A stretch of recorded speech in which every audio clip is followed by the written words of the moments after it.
Hey guys, today I want to talk to you about some of the considerations you want to keep in mind and really think about when you're making your decision to focus on investing in multifamily properties or in single family properties, or if you want to have a mix of both. But some of the things that you just need to make sure to remember as you're growing your real estate portfolio and crossing the bridges of your real estate journey, so to speak. So I guess let's just kind of get into it, and I'll share some of my personal experiences with you guys as a real estate investor and also as a realtor and a former property manager, which thank God I don't do anymore for hire. That's a whole nother video. Okay, so before I start, I want to clarify the financing available for multifamily properties to you. If you buy a multifamily property that is 4 units or less, so 2, 3, or 4 units, you can use a conventional loan. If you live in one of the units, you can use a VA loan or an FHA loan. But once you get 5+ units, you are going to be looking at a commercial loan. So that's something to keep in mind as your financing scenario for 5+ units is going to be very different than 2 to 4 units. If you've never bought a multifamily property, that may come as a surprise to you. I've had people come when not a lot in my small town, something pops up that's like 6 or 7 or 8 units, and they don't realize that they're going to have to go a different venue for financing, and the down payment is probably going to be a minimum of 20%. I have seen some commercial loans where they want even larger down payments. So just some things to research and talk with your preferred lender about if you're wanting to get into the realm of larger multi-unit properties. All right. So I don't have anything huge. The highest multifamily unit that I own is a triplex. It's a 3-unit property, and everything else I have, well, not everything else. I have one with 2 units, and everything else I have is single family properties.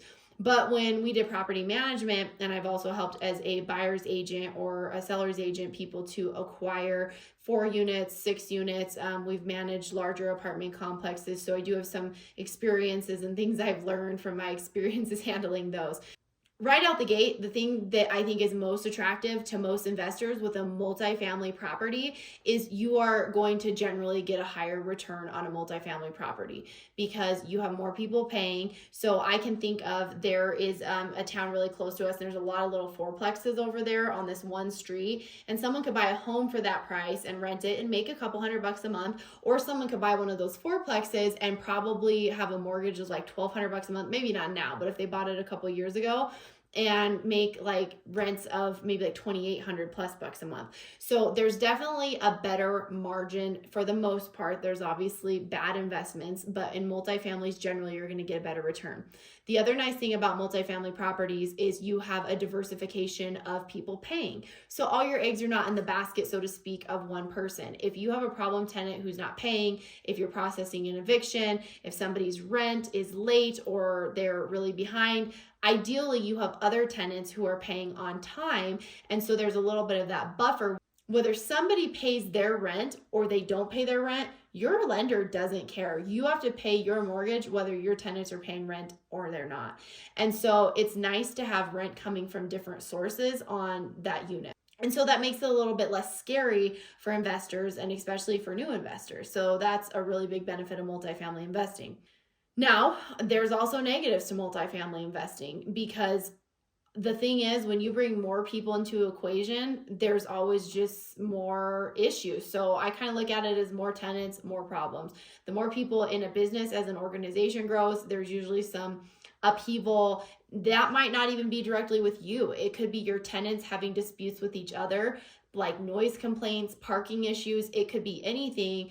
But if you are the owner of the multi-unit property, they're going to come to you every time they have a problem, and they're going to expect more involvement from you to address their problems. Versus if I have a single family property and the neighbor and that renter are having issues with each other, ultimately I have no control over the neighbor. All I can advise that tenant to do is, if it's something civil, get an attorney involved. If it's something like noise complaints, get nuisance the nuisance control with the local PD involved. But there is no understanding that I can control the neighbor of a property I don't own like there is with a multi-unit property. So if you have a property manager that you're hiring or somebody on site, this might not be as concerning to you. But if you're self-managing or you're the person receiving all the phone calls, it's something to consider that you're going to get a lot more complaints and concerns and issues when people are just in a shared space. It's just the nature of the beast, right? It just is. The other thing is, you're going to have more maintenance expenses with a multi-unit property. So it really depends on the setup of your multi-unit property. It could be that there's one shared heat system, which then there's a whole nother set of issues you have to think of. How do you split utilities? Do you just build that into your budget? But if every unit, I love it when a multi-unit, each unit has their own utilities. However, then you have, if you have an 8-unit, you have 8 furnaces, you have 8 water heaters, you have 8 stoves, you have 8 refrigerators. If you have washers and dryers in there, it depends what all you're including and what you're not.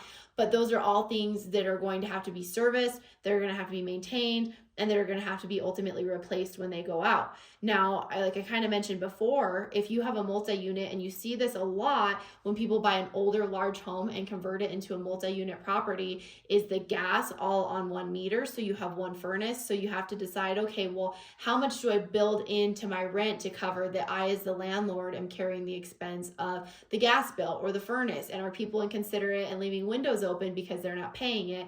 And who controls it? If you have an old house that was converted into a 5-plex, and one person has the control for the furnace, and this person's hot and this person's cold, I mean, that's just all things that you have to consider in your management. These are all things that are doable, and none of them are deal breakers, but it's just extra work and mind power you have to put into how you're going to handle and manage the situation and manage your tenant relations. So just things to think about. You tend to have more turnover in multifamily properties. Now, this may not be the case in a big city. I live in a pretty small town. My town is about 25 to 30,000 people. And so it seems like when we need more space, our town just gets bigger and they develop out or on vacant land.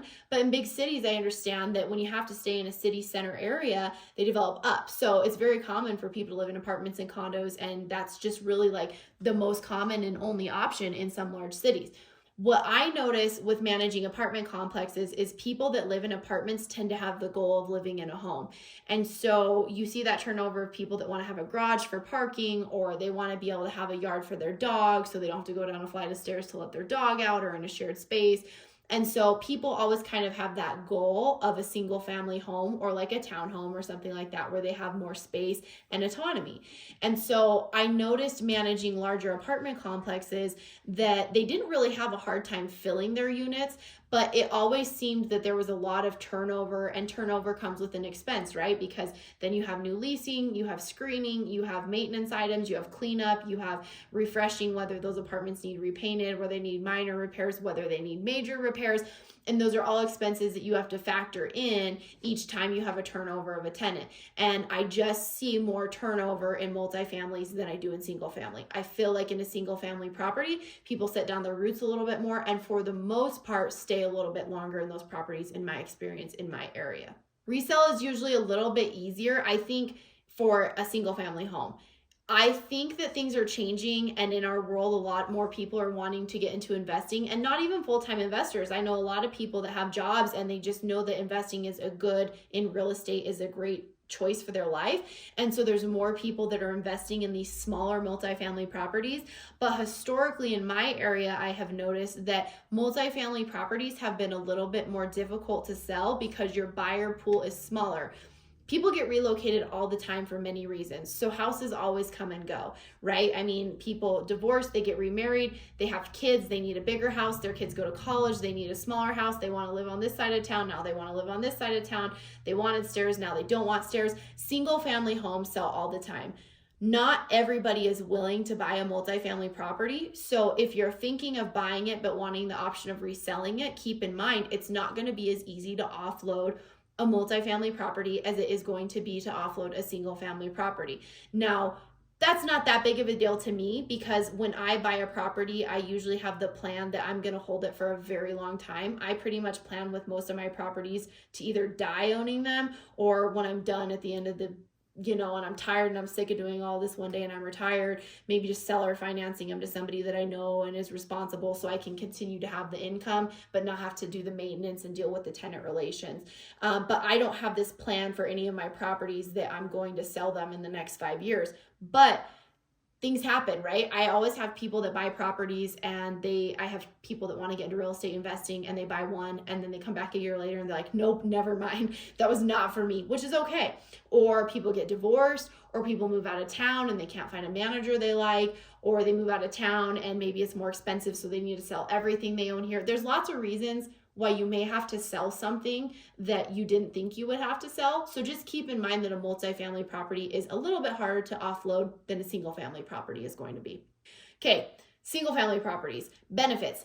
Man, they're easier to find because, again, there are more single family properties. I mean, not more as far as units, because like there's huge apartment complexes, but as a whole purchase package, there are more single family properties available in any given market than there's going to be like packages of investment multi-property complexes. That was a horrible way to word that, so just bear with me. So they're easier to find. If I have people that are always looking for investment properties, and I'm always keeping an eye out for investment properties, and really if it is a good investment, whether it's multi or single, I'm gonna make the purchase, and I think a lot of investors will. But it's usually easier to find single family properties in good condition than it is to find multifamily properties in good condition. They just pop up more. There's just more of them. So they're easier to find and buy. And as an investor, you don't want to just jump on everything, but sometimes you don't. I mean, if you're always waiting for the perfect thing, you're going to be waiting forever because nothing's perfect. You don't have to deal with disputes with other units for single family properties. So if there's a bunch of hiccups and problems between the neighbors, it's not your problem if you have a single family property. If you own a 50 unit apartment complex and everybody's always fighting, and there's issues about parking, and there's issues about people leaving their garbage on the sidewalk, and there's issues about dog poop or whatever, you're the one that has to come up with a solution for the entire complex and put things in place to enforce or fix whatever issues there are. Single family properties are going to have a lower return. You're not going to make as much every month on your property as you do on a multifamily property.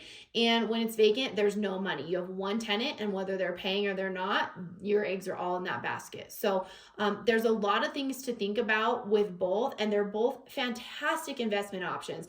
You just have to think of everything and every unexpected expense that might come up. Just budget for it. Just have it in your plan, have it in your mind. But really, like, the biggest thing for investing is just to get started. And if you do that, then you're on the right track.